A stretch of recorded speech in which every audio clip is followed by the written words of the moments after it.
안녕하십니까. 출발 증시와이드 최혜린입니다. 세계 최대 경제대국 미국이 경기 부양책을 언제쯤 또 얼마만큼 축소할 것인가 불확실성이 이어지는 가운데 이번 주 있을 FOMC 회의에서 버냉키 연준 의장의 발언이 초미의 관심사로 떠올랐습니다.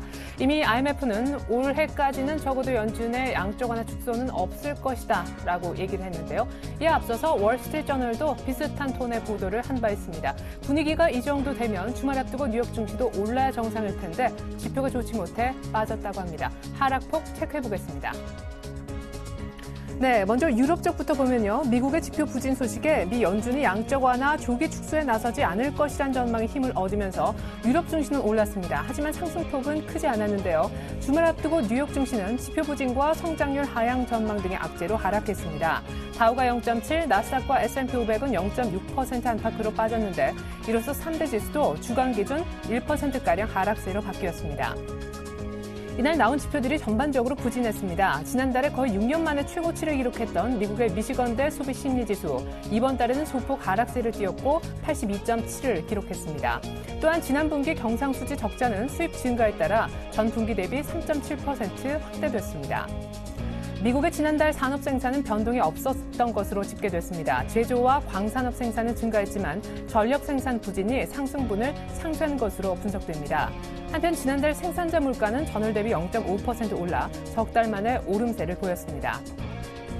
IMF는 내년도 미국의 성장률 전망치를 3에서 2.7%로 내리고 연준이 출구 전략을 신중하게 운용하지 못하면 위험할 수 있다고 경고했습니다. 그렇지만 미 연준이 양적 완화를 최소한 올해 말까지는 유지할 것이라고 내다봤습니다. 네, 이번 주 FOMC 회의가 점점 중요해지고 있습니다. 시장은 반등해 줄까요? 만약 반등한다면 어떻게 대응해야 할까요? 저희가 일부를 통해 준비한 소식부터 먼저 보여드립니다.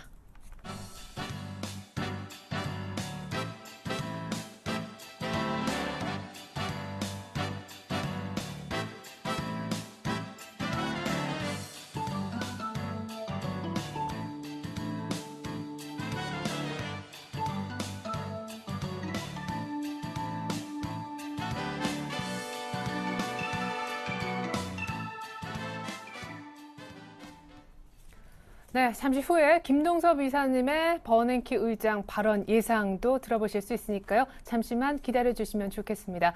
시초가 공략주부터 알려드리죠. 메리츠 종금증권 강정 부장님 만나보겠습니다. 안녕하세요. 네, 안녕하세요. 네, 지난주 금요일 시초가 공략주였던 원익 IPS. 시초가 대비 꽤 괜찮은 그런 수익이 나는 듯 했었는데 종가상 좀 손절가와 비슷하게 아슬아슬하더라고요. AS 들어보겠습니다. 네, 지금 시장 계속적으로 좋지 않은 모습을 좀 보여주고 있어서 전강 후약의 모습 계속 이어지는 모습인 것 같습니다. 7,290원에 출발을 했고 종가 7,020원에 마감을 했는데 제가 손절가를 7,000원 제시해 준 이유도 시장이 좀 하락을 하게 되면 대응을 못할 수가 있는 상황이기 때문에 일단 단기적인 전략을 좀 말씀드리는 거고요. 일단 오늘 7,000원을 하회한다면 6,850원 지지 여부가 좀 중요할 것 같습니다. 7,000원 원칙적으로 손절을 하시고요. 이 가격대 지지하면 지난번에 제가 미디어플렉스를 지지하면 좀 생각해보자라고 말씀드렸는데요.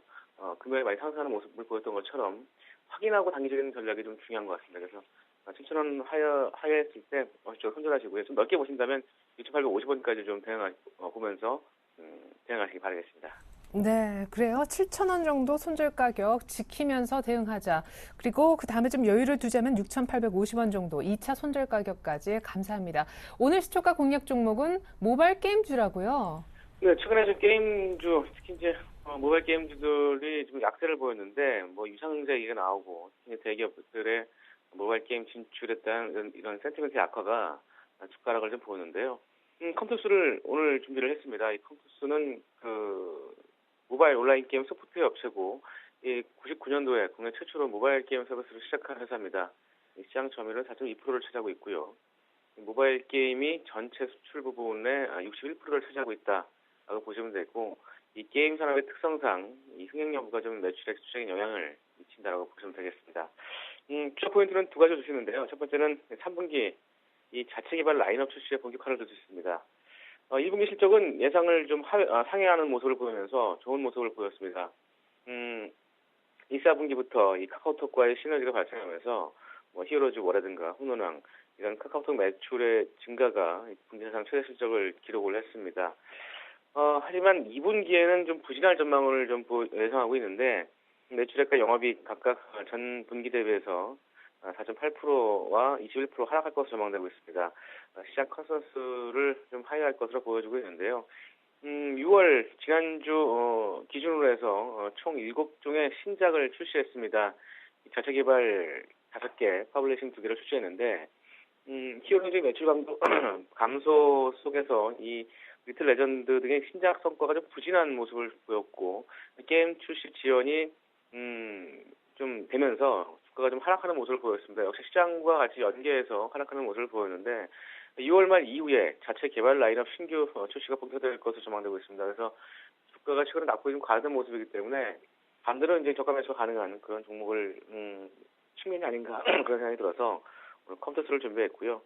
이 자체 개발 신규 게임들이 3분기에 신적으로 출시된다는 점이 좀 주목할 부분인 것 같습니다. 6월 말에 골프스타가 카카오톡을 통해서 출시되고 7월 중에는 피싱과 꼬꼬마 유랑단이 출시될 예정으로 있습니다. 그래서 소셜 네트워크 게임이라든가 롤플레잉 게임, 트레이딩 카드 게임 이런 장르의 이 고퀄리티 게임들이 3분기 중에 대거 출시될 계획으로 있습니다. 그래서 단기적으로는 기대작의 좀 성과가 좀 부진했습니다만 게임 흥행에 대한 예측도 좀 어려워지고 있는 것도 좀 분명한 부분이긴 사실입니다. 하지만 타이니팜, 홈런왕, 히어로즈 워 이런 다수의 흥행 기록을 가지고 있는 컴투스의 게임 개발 자체 개발 능력은 여전히 견고한 것으로 판단되고 있는 상황이고요.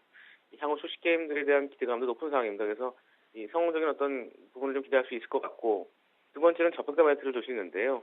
올해 실적은 매출액 1,100억, 영업이익 240억, 순이익은 250억대를 전망하고 있습니다. 지난해 대비해서 20% 이상 성장할 것으로 전망되고 있는데 결정으로 지금 모바일 게임 업종이 밸류에이션이 좀 많이 빠지는 상태입니다. 그래서 현 주가가 PER 16배 수준인데 이 산업 성장성이라든가 게임빌의 현 주가 수준 대비해서 상당히 저평가 매트가 있는 상황이고 지난해 실적 기준으로 해서도 PER 22배를 적용하더라도 54,000원대 밸류에이션 매력이 있는 그런 상황이라고 보시면 되겠고 이 시장 컨센서스도 62,000원대를 제시하고 있는 상황입니다. 그래서 이런 부분과 더불어서 최근에 모바일 게임주들의 그 유상자권이 나오는데 컴퓨터는 자체적으로 유상자 계획이 없는 걸로 제가 좀 확인을 했고 이런 부분들을 투자 포인트로 제시하도록 하겠습니다. 네, 자 모바일 게임주인 컴투스 얘기 들어봤습니다. 가격 대응 어떻게 할까요? 네, 오늘 시초가고요. 목가 41,500원, 손절가는 35,000원 전 저점 하회 시 손절 대응하시기 바라겠습니다. 네, 감사합니다. 지금까지 강정훈 부장님의 시초가 공략주 컴투스 설명 들어봤습니다. 잘 들었습니다. 네, 고맙습니다.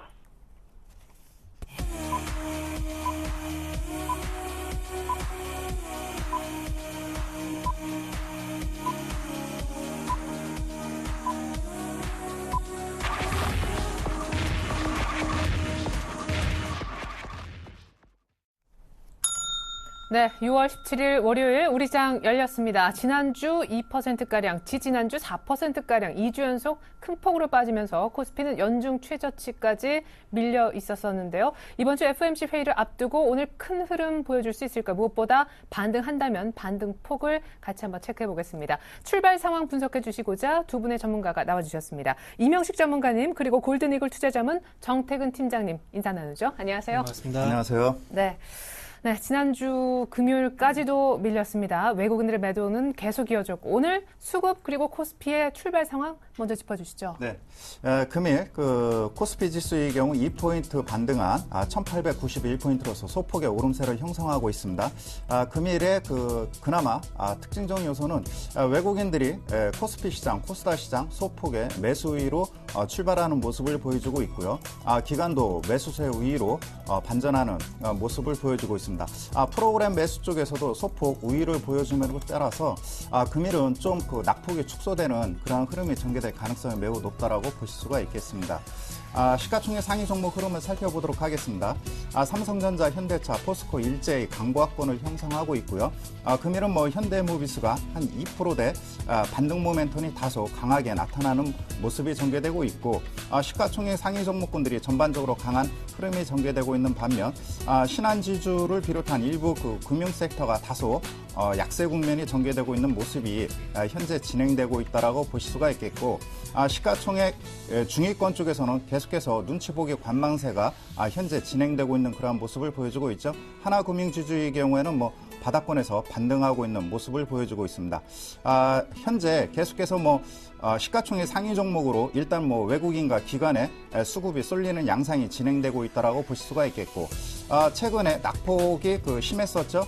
현대상선이 금일은 다시 4%대 기술적 반등 국면이 나타나고 있는 그러한 모습을 보여주고 있고, 만도가 최근에 강한 그러한 반등 모멘텀이 전개되고 있죠. 증설 효과에 따른 그러한 기대감으로 인해서 최근에 75,000원대 저점 이후 10만 원대까지 빠른 가격 회복이 나타나고 있다고 볼 수가 있겠습니다. 전반적으로 소폭의 오름세가 전 업종에 걸쳐서 진행되고 있다고 보실 수가 있겠습니다. 네, 아주 소폭이지만 상승 출발해주는 코스피, 외국인들도 소폭이지만 거래소와 코스닥 매수하면서 오늘장 열었습니다. 니케이 출발 상황 잠깐 보니까요. 0.8%가량 개파락 출발한 이후 현재는 1%가량 낙폭을 키우고 있는 중입니다. 오늘 시가는 12,580 라인이었었는데 지난주 금요일 반등했지만 재차 좀 하락하는 양상으로 진행되고 있습니다. 미국 쪽 지표가 부진했기 때문에 이 엔코 쪽으로 진행되는 게 오늘 일본 니케이의 주가 흐름에 조금은 악재가 아닌가 생각이 됩니다. 자, 이번에 코스닥의 상황 알아보겠습니다. 540선을 결국 내주고 말았던 코스닥.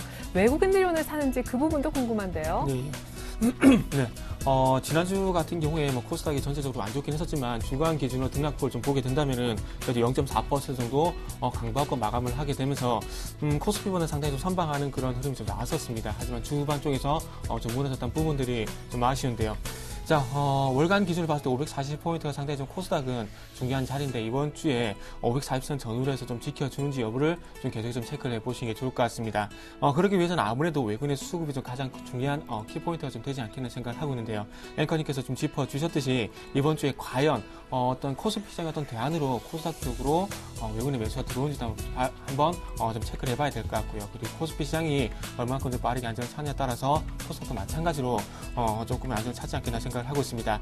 자, 그럼 코스닥 같은 경우에 0.29% 정도 현재 상승 출발을 하게 되면서 537포인트에 현재 출발을 했습니다. 그리고 상승 출발하고 난 이후에 소폭이나마 현재 상승폭을 현재 확대를 시키려는 그런 모습이 좀 전개가 되고 있는데요. 자, 지난주 같은 경우 수급 이제 한번 넘어가서 지난주 수급도 한번 체크를 해보고 그리고 아침 쪽에 수급도 한번 좀 체크를 해보도록 할게요. 자, 지난주 같은 경우에 기관들 같은 경우 저가 매수에 나서게 되면서 39억 정도 매수 전환이 되면서 마감을 했었는데요. 여전히 외국인들은 292억 정도 매도를 하게 되면서 최근에 매수세가 좀 지속이 됐었습니다. 하지만 오늘 같은 경우에는 외국인과 기관이 동반적으로 현재 매수 출발을 하고 있습니다. 외국인 현재 13억 그리고 기관은 2억 정도 현재 매수 출발을 하게 되면서 기관 쪽에서 매수가 조금만 확대가 된다면은 아무래도 540포인트 회복은 어렵지 않다 이렇게 좀 판단이 되고 있고요. 그와 반대로 현재 개인들은 이제 13억 정도 매도 출발을 하고 있다는 부분이 특징이라 봐야 될 것 같습니다. 자, 시가총액 상위 종목들도 한번 살펴보도록 할게요. 자, 오늘 아침 쪽에서 특징적인 부분은 셀트리온이 현재 4.8% 정도 현재 강세 출발을 하고 있던 것이 좀 특징적이라 봐야 될 것 같습니다. 지난 주말 쪽에서 램시마에 대해서 램시마에 대한 어떤 호평, 그러니까 유럽 류마티스 학회에서 램시마에 대한 어떤 호평이 있었던 소식이 전해지게 되면서 오늘 아침에 좀 상당히 강하게 출발을 하고 있습니다. 자, 셀트리온이 좀 강세를 보이게 되면서 최근에 좀 약세를 보였던 바이오 테마들이 과연 강세를 보일 것인가 한번 체크를 해봐야 될 것 같고요. 자, 그 외에도 상승 출발하는 종목들을 한번 살펴보게 된다면 서울반도체, 메가스터디, 태용, 동서, 그리고 CJ홈쇼핑, 네오리지 게임즈가 현재 상승 출발을 하고 있고요. 성강밴드도 지금 현재 2% 넘는 상승 출발을 현재 하고 있습니다. 네, 오늘 또 유니슨도 9% 넘는 급등세를 띠고 있습니다. 잠시 후에 특징 종목들 조금 더 대응법과 함께 챙겨보도록 하겠습니다. 자, 이번엔 외환시장 개장 분위기 알아보겠습니다. KB 외환선물을 가죠. 정경팔 팀장님 안녕하세요. 네, 안녕하세요. 네, 이번 주 FOMC 회의가 예정이 돼 있는데 그에 앞서 주말 앞두고 뉴욕 쪽에서 지표가 안 좋았더라고요. 오늘 원달러 개장 상황에도 영향을 주고 있다고요. 네, 그렇습니다. 오늘 서울 외환시장은 지난 금요일 종가 대비 1원 50전이 상승한 1128원에 개장했는데요. 개장 이후에는 상승폭을 다소 줄이면서 시간 현재는 1127원 50전에 거래가 되고 있습니다. 달러원이 지난 주말 여교 시장에서부터 상승 압력을 받은 것은 미 경제 지표가 부진하게 나오면서 엔화 강세와 위험 통화 약세 등 전형적인 위험 회피 장세가 펼쳐졌기 때문입니다. 지난 주말에 발표된 미국의 5월 산업 생산과 6월 소비자 심리 지수 등이 시장 예상보다 부진하게 발표되면서 미 경제 지표에 가장 민감하게 반응하는 달러 엔이 하락 압력을 받았고요. 뉴욕 증시가 하락하면서 위험 통화들 역시 약세 압력을 받았습니다. 이번 주 시장이 주목하고 있는 것은 이번 주 18일과 19일에 열리는 미 연준의 FOMC 회의가 되겠습니다. 6월 회의에서 양적 완화 정책에 대한 변화가 나오지는 않겠습니다만 이 회의 이후에 진행되는 버냉키 의장의 기자회견에서 어떤 발언이 나올 것인가 하는 점을 시장은 주목하고 있습니다. 버냉키 의장은 가장 최근의 경제 전망과 함께 양적 완화 축소를 단행하기 위한 여러 조건들에 대해서 중점적으로 말할 것으로 예상이 되고 있습니다. 이 발언의 내용과 시장의 반응에 따라서 달러화의 방향성이 영향을 받겠습니다. 양적 완화 축소에 대한 우려가 완화될 경우에 달러화가 하락 압력을 받겠습니다만 기본적으로 미국의 경제 지표가 상대국들의 그것들을 압도하고 있는 만큼 달러화의 추가 약세는 매우 제한적일 것으로 보고 있습니다. 미 연준의 FOMC 회의와 함께 주목받고 있는 것은 달러 엔의 동향이 되겠는데요. 달러 엔의 변동성이 확대되고 있는 가운데 미국의 FOMC 회견 내용에 따라서 달러 엔의 방향성이 영향을 받을 것인가 하는 점 또한 시장이 주목하고 있는 내용이 되겠습니다. 달러 엔은 지난 5월 22일에 기록한 103.73엔에서부터 8% 이상이 하락한 94엔을 전후해서 움직이고 있는데요. 현재 일본의 투자자들이 당초의 시장 기대와는 달리 해외 채권을 지속적으로 매도하면서 엔화를 본국으로 역성금하고 있는 점하고요. 또 니케이 지수의 조정 때문에 달러 엔이 하락 압력을 받고 있습니다. 미 연준이 양적 완화 축소에 대해서 분명한 의지를 밝히지 않을 경우에 단기적으로 92엔까지 추가 하락이 가능할 것으로 예상하고 있습니다. 그러나 달러 엔의 하락이 달러 원의 하락으로 이어질 것으로 단정하기는 어려운데요. 지난 주말과 같이 엔화 강세에 따라서 엔크로스 매도 포지션의 청산으로 상대 위험 통화의 약세를 보이면서 달러 원이 반등 압력을 강하게 받을 수도 있겠습니다. 오늘 1120원 후반대 중심의 거래가 예상되고 있습니다. 네, 무엇보다 가장 중요한 외환 시장의 변수도 미국 FOMC 회의로군요. 엔달러와 또 연동될지 또 다른 행보를 우리 원달러가 보일지도 같이 좀 살펴야겠습니다. 정경팔 팀장님 잘 들었습니다. 네, 감사합니다.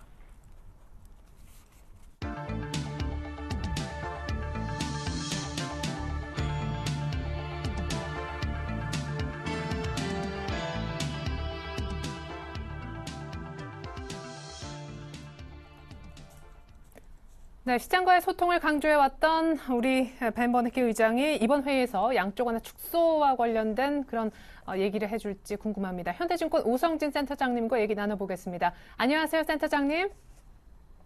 네, 센터장님, 곧바로 이제 좀 질문을 드려보겠습니다.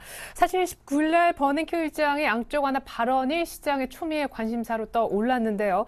전문가들의 어떤 대체적인 의견은 아직은 양적 완화 규모를 줄일 때가 아니다라는 쪽에 있더라고요. 사실상 미국 국채금리 상승세도 이어지고 있잖아요. 6.5로 이하로 내려가야 되거든요. 그리고 또 하나는 물가 상승률이 2%를 이제 유지가 돼야 되는 이런 두 가지 요건이 형성이 될 경우에 본격적인 출구 전략에 나서게 될 텐데 현재 나타나고 있는 사항은 사실은 뭐 7.7%의 그 실업률이기 때문에 6.5까지 가는 데서는 다소 시간이 필요하다고 보여지고 있고 지금 성급하게 양적 완화를 축소하고 출구 전략에 나설 경우에 지금 현재 서서히 회복되고 있는 미국 경제에 대한 그런 찬물 끼얹는 효과가 되기 때문에 당장간 시행하기 힘들 거다 이렇게 보고 있습니다. 본격적인 그 출구 전략이 나타날 수 있는 시점이라는 것은 뭐 2014년 초라고 저는 전망을 하고 있고 지금 현재 입장에서는 출구 전략 논의가 됐다는 것이 결국 그 금융시장에 있어서 유동성의 흐름을 선행적으로 바꾸는 요인으로 작동하고 있다 이렇게 보고 있습니다. 네. 자, 그러면 만약 FOMC에서 출구 전략을 시행한다라고 했을 때 나타날 수 있는 시나리오는 어떤 것들을 생각하고 계십니까?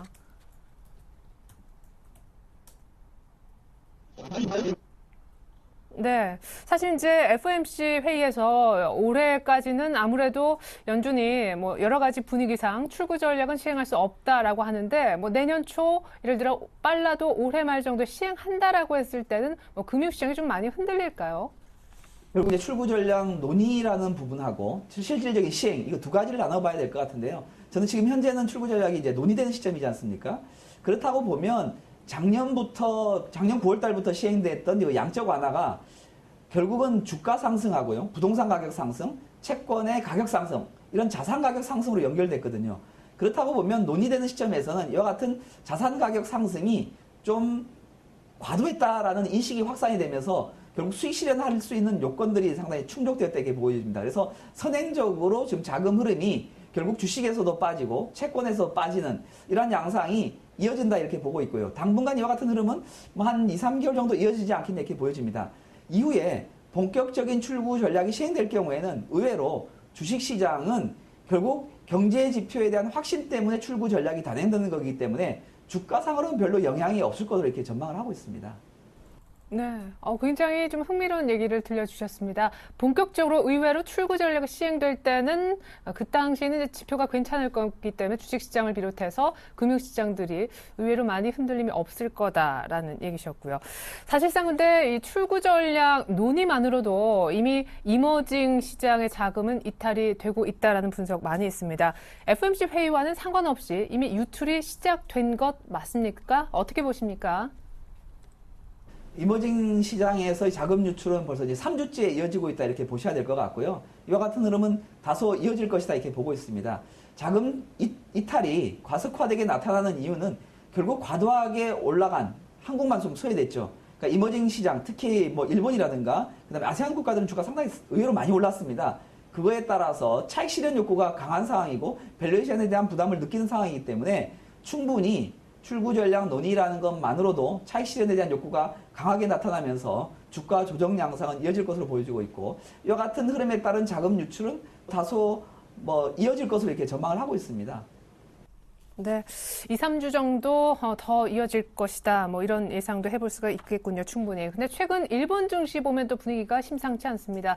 사실상 4월 달에는 공격적인 BOJ의 어떤 통화 완화책이 있었지만 5월 달엔 추가 부양이 없다라고 얘기를 했는데요. 일본 증시에 대한 어떤 특별히 부양책에 대해서는 지금 아베노믹스 실패다 의구심도 높은 상황입니다. 어떤 생각 갖고 계신지요? 엔화 약세를 유도했던 양적 완화 효과는 그 약발이 다 했다라는 점에 저는 인정을 하고 있고요.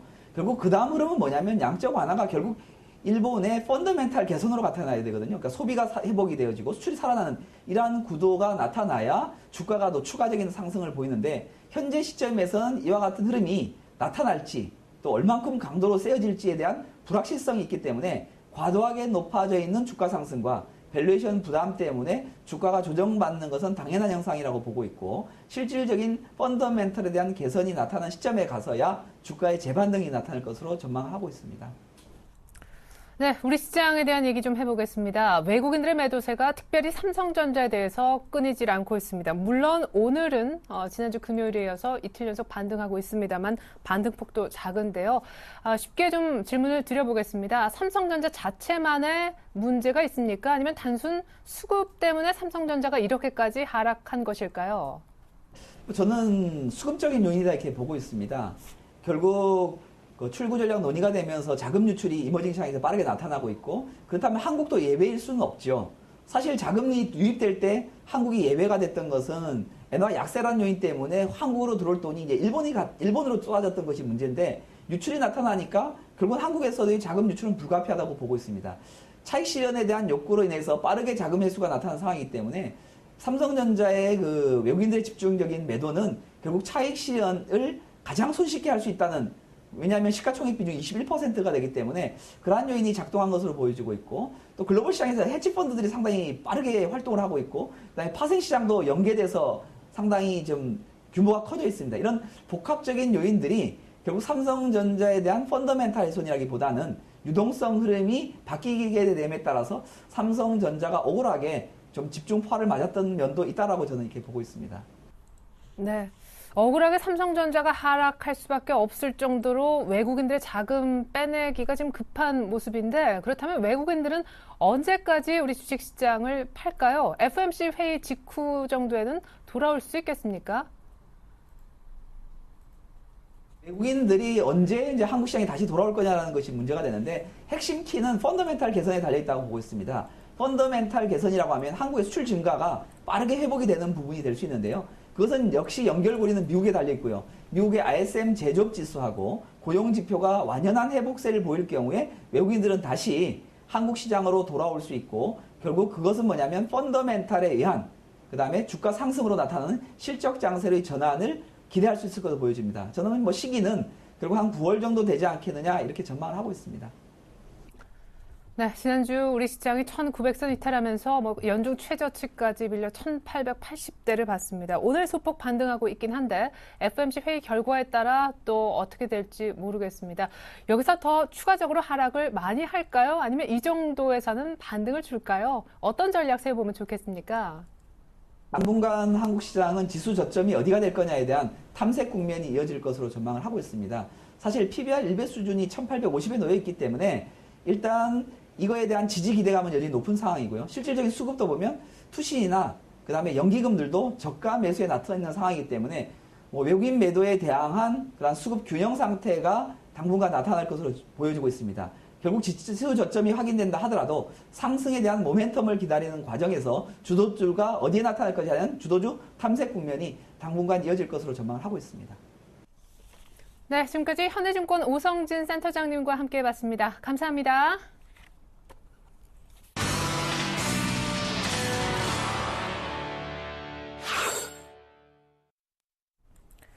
네, 코스피가 소폭 상승 출발한 이후에 지금 아주 상승폭이 여전히 제한적이고요. 삼성전자의 반등폭도 여전히 제한적인 가운데 외국인들 잠깐 산 것 같았지만 곧바로 매도로 전방위적으로 돌아서고 있습니다. 코스닥 역시도 상승폭이 그저 그런데요. 오늘 지금 현재 특징주 한번 살펴보도록 하겠습니다. 자, 삼성전자 얘기를 좀 해야 될 것 같고요. 오늘 현대 엘리베이터와 GS건설이 급락하고 있는데 급락 원인 대응법 알아보겠습니다. 삼성전자 얘기부터 간단하게 해보죠. 네, 그 삼성전자, 그 국내 증권사 전문가들의 경우에도 상당히 의견이 팽배합니다. 현재는 그 저평가 메리트가 있다. 성장 동력이 끊긴 것이 아니다. 또 반대 의견 쪽에서는 스마트폰의 그러한 그 판매 단가가 계속해서 낮아지고 있기 때문에 일단은 삼성이라든가 LG 이쪽 그 국내 스마트폰 업체들이 과거처럼 그러한 그 고수익 마진이 계속 유지될 수 없을 것이라는 그런 논란, 이 두 가지 관점이 계속해서 팽배에 놓여 있다라고 볼 수가 있겠습니다.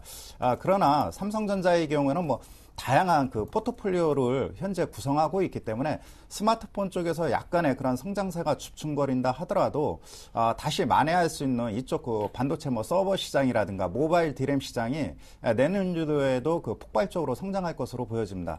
특히 MS에서도 내년도 인텔과 함께 새로운 그 모바일과 관련된 이쪽 그 소프트웨어를 출시할 것으로 예상이 되기 때문에 삼성전자하고 하이닉스가 수혜를 볼 것으로 보여집니다. 만약에 반도체라든가 이쪽에 수요가 없다라면 SK 하이닉스 쪽에서도 매도 물량이 나타나야 될 텐데 다행히 모바일 쪽에는 이상이 없다라는 것을 의미하고요.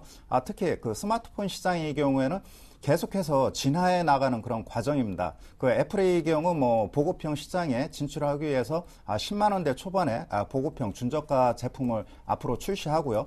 또한 그 태블릿 PC와 휴대폰, 더 크게는 노트북 시장과 아우러지는 이쪽 태블릿 시장이 계속해서 수요가 창출되고 있는 그런 상황에 놓여 있기 때문에 긴 추세로 봐서는 모바일 시장 성장세가 꺾인 것은 아니라고 판단이 됩니다. 그렇기 때문에 삼성전자 지금 차트를 보신다 하더라도 137만 원대 전후에서 계속해서 움직임이 나타나고 있는데 일시적으로 일단은 수급 문제 원인이 가장 큰 것 같습니다. 전에도 한번 말씀드린 바와 같이 갤럭시 S3에 대한 성장성이 강하게 반영된 시점이 135만 원대 전후의 가격이기 때문에 현재는 펀더멘탈 대비 상당히 의미 있는 그런 상황이라고 볼 수가 있겠습니다. 네, 이번엔 많이 빠지는 현대 엘리베이터의 급락 원인과 악재가 만발한 GS건설 왜 이렇게 힘들 수밖에 없는지 그 원인도 좀 알아보겠습니다. 현대 엘리베이터가 9% 넘게 완전히 개파락하면서 52주 신저가예요? 네, 그렇습니다. 그 현대 엘리베이터가 급락하게 된 배경 요인은 지난주죠. 지난주에 유상증자 이야기가 나왔고요. 신용등급이 그 안정적에서 부정적으로 한 단계 내려졌습니다. 이에 따른 영향이 주가에 반영되고 있다라고 볼 수가 있겠고, 현대 엘리베이터의 경우는 현대상선의 그 최대 주주죠. 24.1%를 보유하고 있는데 이 부분에 그러한 그 민감한 그러한 그 문제가 계속해서 외국계 그 업체인 신들러 업체와 현대상성 간에 흰겨루기 싸움이 계속해서 이루어지고 있죠. 이 부분이 매듭지지 않은 그런 상황에 놓여 있는 상황 속에서 업황도 안 좋고 그 다음에 신용등급도 하락하는 그런 상황 속에서 유상증자를 단행하다 보니까 이러한 약세 국면이 전개되고 있다라고 볼 수가 있겠습니다. 일단은 뭐 모멘텀이 살아나려면은 업황 개선이 제일 중요한데 이 부분에 있어 일단 현대엘리베이터의 경우는 당분간 관망하는 것이 필요하겠고요. GS건설의 경우 뭐 계속해서 그 악재의 연이은 그런 상황이 나오고 있는데 오늘 뭐 분식 회계 의혹도 네, 이거는 그 지난번에 한번 그 말씀드린 바와 같은데 그 국제 회계 기준으로 일단은 그 바뀌었습니다. 작년도부터 대기업들이 근데 그 예전에 한번 말씀드린 바와 같이 예를 들어서 뭐 2년, 3년짜리 그 공사 기간이 긴 그러한 그 프로젝트를 단행할 때 예전에 그 국제회계 기준을 도입하기 이전에는 1분기, 2분기별로 원가에 대한 그 손익이라든가 손실을 즉각적으로 반영을 했습니다. 그러나 국제회계 기준으로 바뀌면서 이 부분을 일시에 반영할 수 있도록 이 조치가 그 완화가 됐습니다. 그렇기 때문에 현재 그 국내 그 대기업들의 이러한 그러한 그 회계 기준의 그런 변경으로 인해서 일반 소액 투자자들이 실적이 과연 좋은지 안 좋은지 알 수가 없습니다. 그렇기 때문에 금융당국에서도 일단은 그 국제회계 기준 도입에 따른 여러 가지 불확실성 요인들을 좀 그 손질할 것으로 보여집니다. 그렇기 때문에 이러한 부분의 경우에는 뭐 어쩔 수 없는 그런 상황인 것 같습니다. 제도 변경에 따라 뭐 GS건설 쪽에서는 그것을 악용한 그런 뭐 사례라고 볼 수가 있겠는데 나머지 건설사들의 경우는 그 여파가 미미하기 때문에 GS건설에 한정돼서 일단은 뭐 살펴봐야겠고요. 일단은 뭐 책임 경영 차원에서 전 CEO가 바뀌었죠. 그렇기 때문에 일단은 뭐 GS건설의 경우 당분간 시장 회복하기가 시간이 걸릴 것으로 보여집니다. 네, 그래요. GS건설은 회복까지 반등하는 데 시간이 좀 걸리겠다라는 의견도 들어봤습니다. 자, 이번에 코스닥으로 한번 가볼까요? 오늘 사실 문재인 테마도 오래간만에 불고 있습니다. 지난주 금요일 안철수 테마가 한번 불기도 했었는데 정치 쪽 테마하고요. 남북 경협주도 한번 알아봐야 될 것 같습니다. 북미 정상회담이 열릴 수도 있을까요? 예. 네.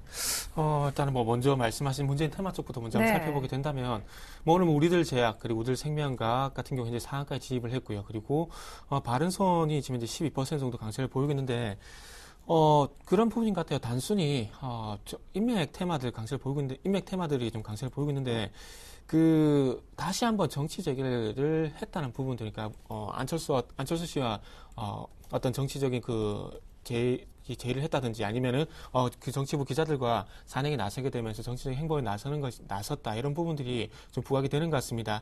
이전에 제가 그 바른손이 이전에는 그 실적 때문에 한번 꺾였었는데 이런 종목이 무슨 언제부터 실적이 반영됐었나 그런 얘기를 들었었는데 결국에는 그 테마저라는 겁니다. 바른손이라든지 뭐 우리들 제약, 우리생명과학 뭐 전체 실적은 나오는 회사 절대 아닙니다. 단순히 인맥적 오늘 보시면 아시겠지만 인맥 관련해서 현재 좀 강세를 보였기 때문에 인맥 이상 이하 절대는 아니라는 겁니다. 자, 인맥이 부각이 되게 되면서 강세를 보이고 있다는 부분들에 대해서 뭐 접근을 하시려고 생각하시는 분들 분명히 계실 것 같아요. 하지만 다시 한번 강조를 드리지만 분명히 조심을 해야 될 겁니다. 우리들 생명과학, 우리들 제약 3년 연속 지금 현재 적자가 지속이 되고 있기 때문에 4회계 연도까지 적자가 나게 된다면 상장 폐지 실질심사에 들어가는 조건이 될 수 있기 때문에 이런 종목들은 특히나 조심을 해야 된다는 부분들 한번 좀 말씀드려보고 싶고요. 네. 자, 그리고 북미 그 회담을 좀 제기를 하게 되면서 다시 한번 남북 경협 테마주들에 대한 어떤 얘기가 좀 부각이 좀 되고 있는데요. 조금은 아쉽네요. 우리나라 그 대한민국과 어떤 그 제기를 하지 않고 다시 다이렉트로 어떤 미국과 어떤 정치적인 회담을 현재 제기를 하고 있는데요. 네. 지금 어떻게 본다면은 그 회담의 어떤 중심에서 우리나라 좀 벗어나 있다 좀 봐야 될 것 같습니다. 일단 뭐 남북 경협주 로만손, 이화전기, 뭐 광명전기, 재룡전기 이런 종목들이 있는데 지금 아진 쪽에서 그런 뚜렷한 움직임이 좀 없는 것 같아요. 아무래도 조금은 어떤 그 회담이 제기가 된다고 하더라도 좀 실망감이라 봐야 될 것 같습니다.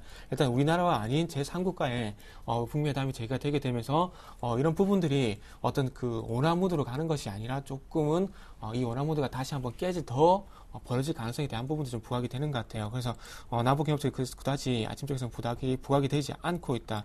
이렇게 좀 봐야 될 것 같습니다. 그래서 향후에 북미 회담이 전개가 된다면은 분명히 이 부분은 뭐 남북 경협주 조금 악재라 봐야 될 것 같고요. 북미회담이 깨지게 되면서 다시 한번 우리나라 쪽으로 남북 정상회담 쪽으로 와야지 아무래도 어떤 관련 테마주들이 강세를 보일 수가 있기 때문에 지금은 어쨌든 정치적인 논리로 인해서 조금 지켜볼 수밖에 없는 구간이란 부분들을 좀 말씀드려 보도록 할게요. 네, 이번에는 아까 잠깐 얘기해 주셨던 셀트리온의 강세 그리고 전반적인 바이오주도 같이 동반 강세인지 분위기 좀 보고자 하는데요. 뭐 램시마 유럽에서 호평받았다고요? 네, 일단 램시마에 대한 학회에서 좀 효과를 받았는데 네. 이런 부분이 결론적으로 이렇게 보시면 될 것 같아요.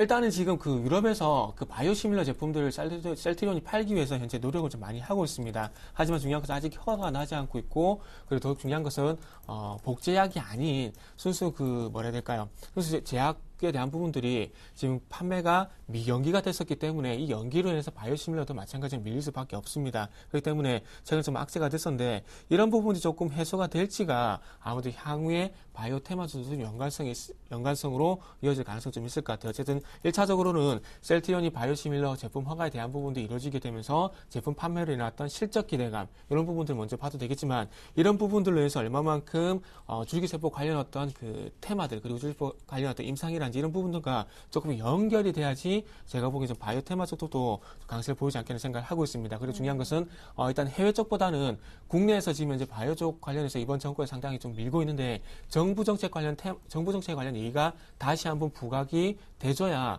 저 같은 경우에는 조금 바이오 테마들이 좀 다시 한번 강세를 보이지 않겠는 생각을 하고 있습니다. 그래서 오늘 하루 정도는 뭐 셀트리온의 단독적인 어떤 호재를 좀 봐야 될 것 같고요. 이런 부분들의 파급 효과가 이후에 있을지 여부는 좀 더 지켜봐야 되지 않겠나 이렇게 생각을 하고 있습니다. 네, 오늘 또 테마주 가운데 뭐 진드기 관련 테마도 조금 도는 것 같습니다. 자, 마지막으로 하나만 더 종목을 좀 봤으면 좋겠는데요. 강원랜드가 오늘 약세인데 좀 안 좋은 소식이 들립니다.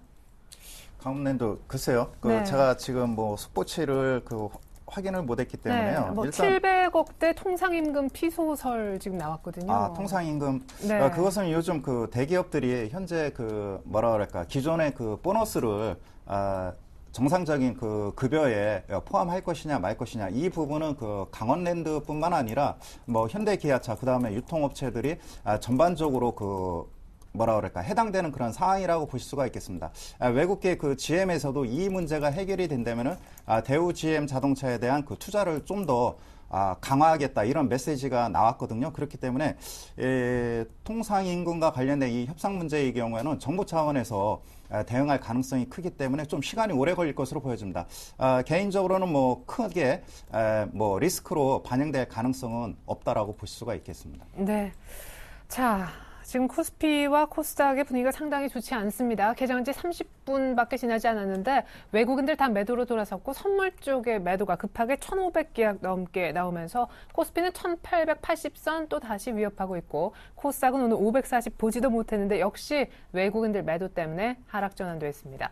지난주 수급 특징주 보고 이번 주 특별히 FOMC 회의 앞두고 어떻게 하면 좋을지 조언까지 들어보겠습니다. 네, 외국인 수급 특징주 먼저 나오고 있군요. 지난주 내내 팔았던 외국인입니다. 지난주에만 한 2조 6천억 정도 매도했죠. 첫 번째 가장 많이 판 종목 역시 삼성전자였습니다. 2조 6천억 가운데 삼성전자 매도 물량이 1조 4천억가량 됐고요. 나머지 코덱스 200, 이마트, LG전자, 현대, 모비스. 오늘 모비스는 반등합니다만 IT 가운데 역시 삼성전자는 팔아도 하이닉스는 가장 많이 사는 이런 패턴 이어갔고요. 자화전자를 5번째로 산 것도 아주 재밌습니다. 건설주 가운데 대림산업 계속 사랑하고 있고 현대산업까지 이름을 올렸습니다. 특별히 코스피 200 편입된 GS 리테일은 특별한 재료가 있어서 산 것처럼 보이네요. 자, 기관의 매매 상위 종목도 이어서 보겠습니다. 1조 5천억가량 방어가 나와줬던 기관인데요. 매수한 가장 많은 종목은 삼성전자였습니다. 역시 이마트, LG 디스플레이 계속 놓지 않고 있고 인버스도 소폭 샀군요. 하이닉스는 약간 차익 실현. 분석 들어보겠습니다. 네. 외국인의 경우 SK 하이닉스 집중적으로 매수하고 있고요. 반면에 기관들은 이를 통해서 대규모 매도 우위로서 차익 실현하고 있습니다. 대림산업, 현대산업으로 건설업종은 차별화가 나타나고 있죠. GS 리테일의 경우에는 계절적 요인인 것 같습니다.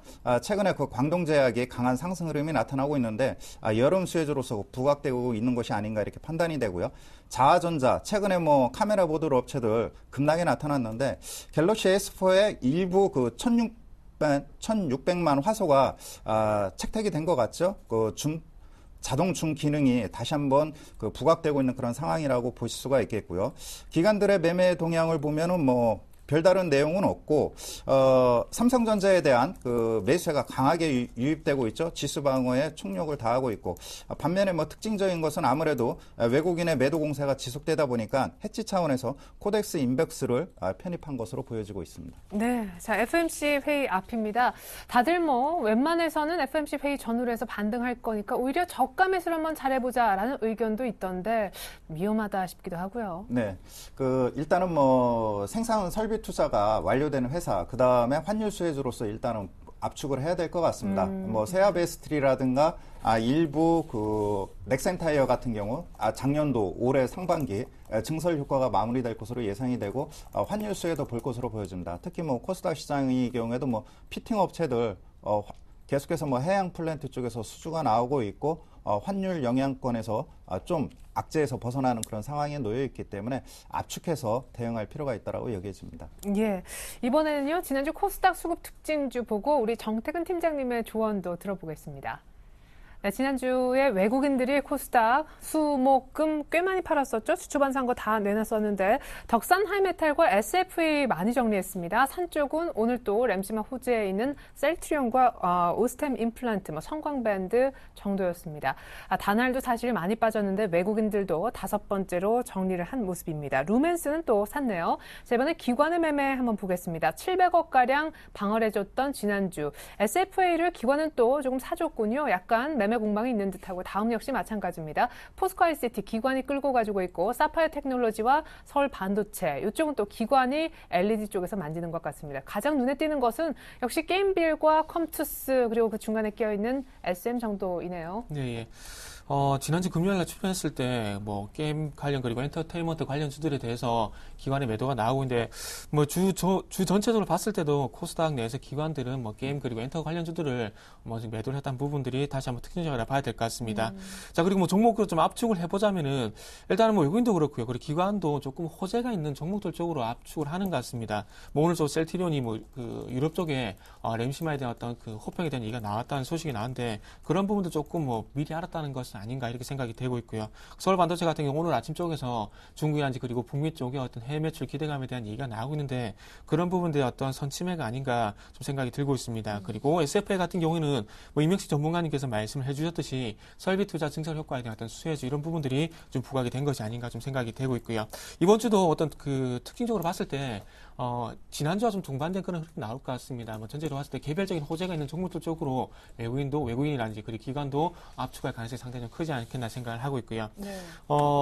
지금 현재 저 같은 경우 시장을 계속해서 안 좋게 보고 있습니다. 그래서 계속해서 뭐 관망 이런 얘기를 좀 드려보고 싶은데 일단 똑같은 얘기를 드릴 수가 똑같은 얘기를 좀 드릴 수는 없을 것 같아요. 그래서 조금은 다시 한번 뭐 다른 얘기를 돌려서 한번 해보자면은 IT 부품 저가 매수 같은 경우에 좀 코스피 반등 시 유효하다 이런 말씀 좀 드려보도록 할게요. 어쨌든 시장 전체적으로 어쨌든 저는 안 좋게 보고 있습니다. 아직까지는 지금 안 좋게 보고 있는데 그리고 안 좋게 보고 있고요. 그리고 지난주 금요일에 말씀드렸던 한국 CDS 프리미엄에 대해서 좀 말씀드렸었는데 그런 부분들에 대해서 조금 나아지는 그런 흐름이 나오지 않는다면은 코스피 조금은 바닥 다지기는 힘들 것 같습니다. 그래서 그런 부분들 지난주 금요일에 말씀드렸던 부분들 참고를 해보시고요. 그리고 IT 부품 저가 매수에 대한 부분들은 코스피 얘기를 드렸는데 어쨌든 지금 이제 코스피라든지 코스닥이 동반적으로 부담이 되고 있는 주체는 외국인입니다. 그렇다면은 코스피 쪽에서 외국인이 돌아오게 된다면 코스닥도 마찬가지로 동반된 흐름이 좀 나오지 않겠나 생각을 하고 있습니다. 그렇기 때문에 외국인의 수급 그리고 코스피가 반등을 보이게 된다면 그때 가서 조금 저가 매수 특히나 IT 부품 쪽으로 외국인의 매도가 많이 나왔기 때문에 다시 한번 그쪽으로 전 들어갈 가능성이 좀 있다고 생각을 하고 있어요. 그래서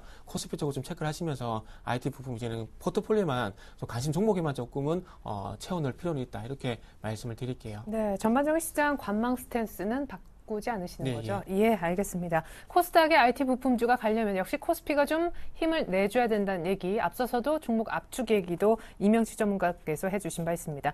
시장 분위기 많이 안 좋네요. 1880 위협받는 코스피, 530선 깨질 것 같은 코스닥. 다 문제는 외국인입니다. 두 분 조언 들어봤습니다. 감사합니다. 네, 감사합니다.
안녕하세요. 주식승천 AS센터 김혜영입니다.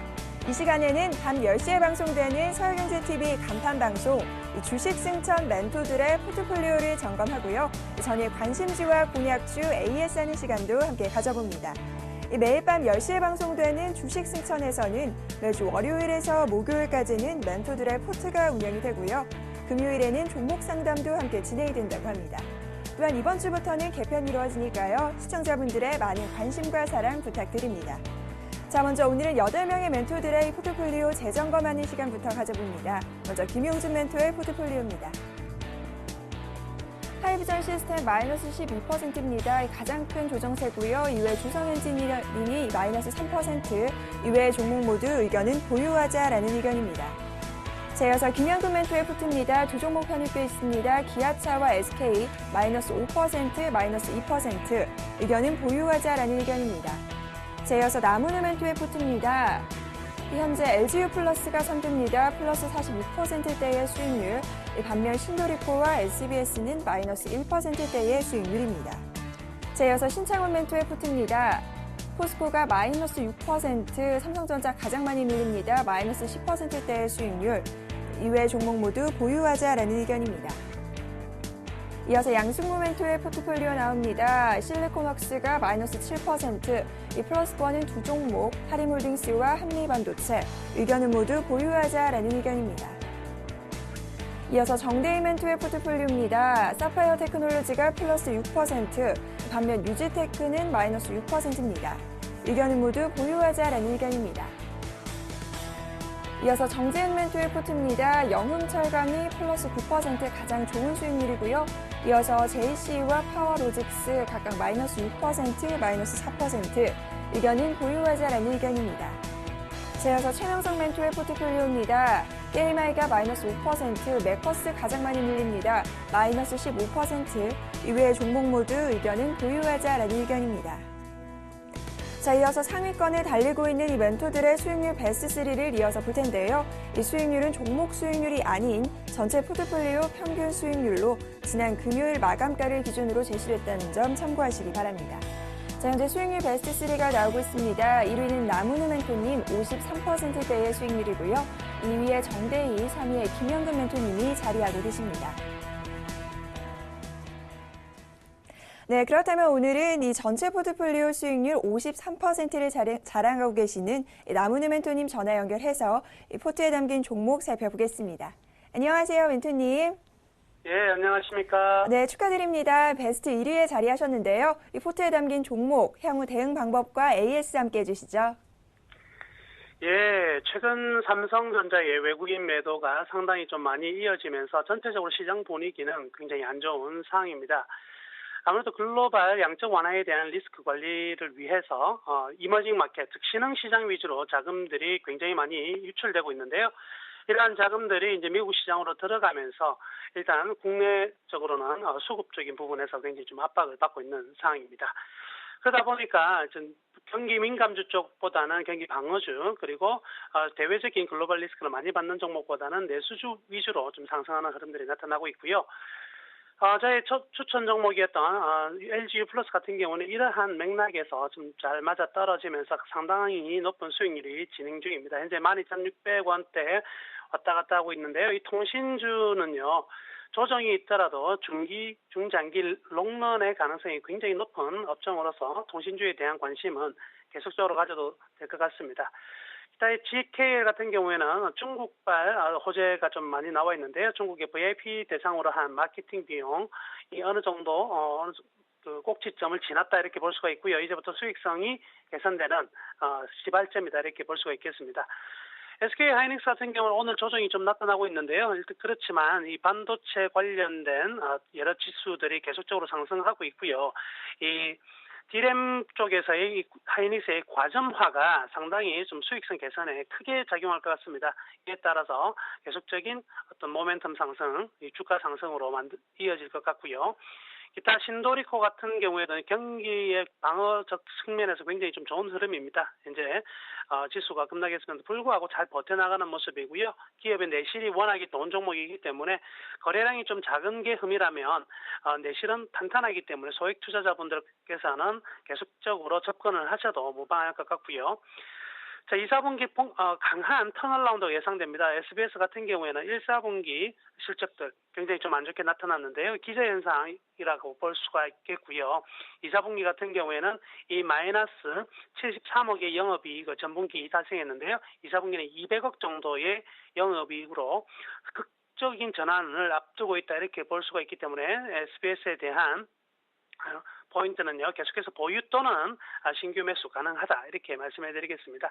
전체적인 포트폴리오 뿐만 아니라 시장이 굉장히 좀 급락이 들어오고 있는 상황이지만 종목별로는 아직도 갈 종목들은 여전히 존재하는 상황이니까요. 너무 시장에 동요되어서 좋은 종목들을 손절매하는 경우는 없었으면 좋겠습니다. 네, 남은희 멘토님과 함께 포트폴리오에 담긴 종목 대응 전략 살펴봤습니다. 멘토님, 오늘 말씀 감사합니다. 네, 감사합니다. 네, 저는 내일 이 시간 다시 찾아오겠습니다. 지금까지 주식승천 AS센터 김혜영이었습니다.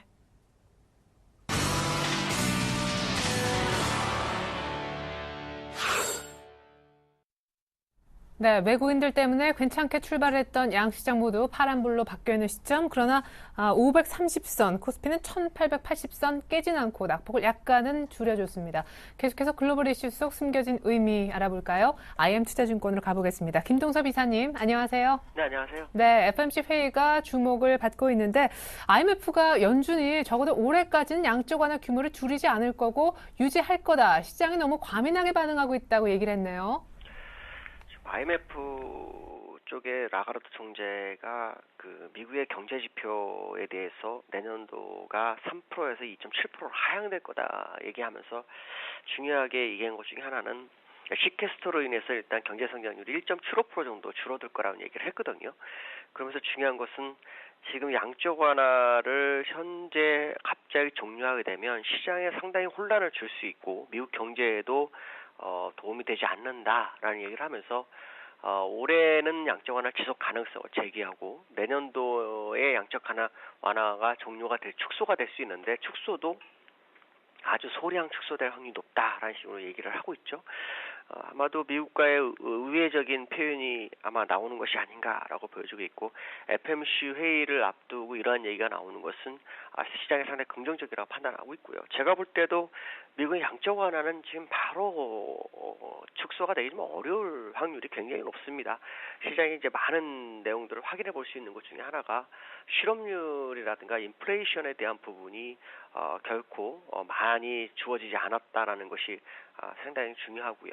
그 다음에 또 하나는 그 벤 버냉키 기자 임기 내에 양적 완화를 종료해서 주가가 많이 하락하거나 하는 상황이 발생한다면 그동안 그 벤 버냉키 의장의 지적이 완전히 물거품처럼 될 확률이 높기 때문에 이러한 부분을 감안한다면 아마 이번 FOMC에는 시장의 방향성을 돌려세우는 강력한 뭔가를 시장에 제기하지 않겠느냐라는 생각을 한번 해봐야 될 것 같습니다. 네, 그러면은 더 확실하게 이제 버냉키 의장이 어떤 얘기를 할지 우리 이사님의 생각을 좀 들어보고 싶은데 또 일각에서는 뭐 양적 완화 축소 여부와 상관없이 이런 조건일 때 QE를 축소한다라는 그 조건이 좀 더 구체적으로 나올 수 있다 이런 전망도 있더라고요. 여러 가지 시나리오를 생각할 수 있는데요. 예. 첫 번째로는 오히려 양적 완화 종료에 대한 얘기가 나오고 있기 때문에 좀 더 진행되는 어떤 정책을 하나 더 피는 방법이 있죠.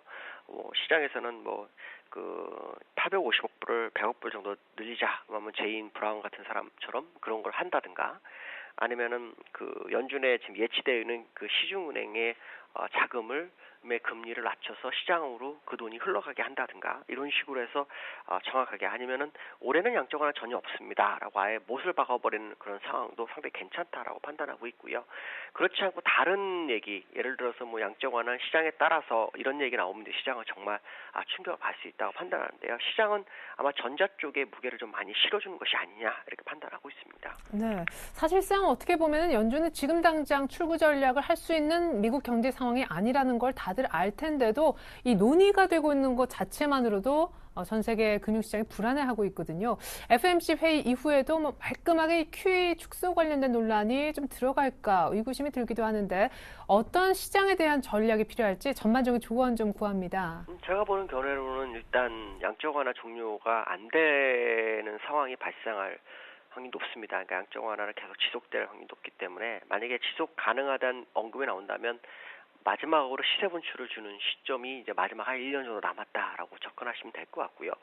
만약에 그 지난번처럼 뭐 시장 상황에 따라서 뭐 이런 얘기 나오면 충격이 나온다면 그때는 물량을 좀 축소해 볼 필요성도 있다라는 생각을 해봐야 될 것 같습니다. 물론 미국에서는 일본에서 양적 완화를 하게 되면 그 영향으로 인해서 미국의 양적 완화가 축소되거나 종료돼도 큰 문제가 없다 뭐 이런 얘기를 하지만 그건 일본과 미국의 차이가 상당히 좀 있기 때문에 이건 그렇게 생각할 문제가 아니거든요. 그래서 이런 어떤 그 시장 대응에 대한 FOMC의 벤버네키 의장의 의견을 듣고 결정해서 늦지 않다라고 판단하고 있고요. 제가 볼 때는 아마 전자 아주 좋은 쪽으로 시장이 흘러갈 것이다라고 판단하고 있습니다. 네, QE 지속 언급 나와서 시장이 다시 좀 기력을 찾는 쪽으로 전망해 주셨습니다. IM투자증권 김동섭 이사님과 함께했습니다. 감사합니다. 네, 감사합니다. 네, 코스피는 그렇지만 계속 하락하고요. 코스닥 역시 마찬가지입니다. 외국인들이 FOMC 아직 시작 안 했는데 여전히 매도 공세를 펼치며 시장을 압박하고 있습니다. 전 잠시 후 2부로 다시 올게요. 고맙습니다.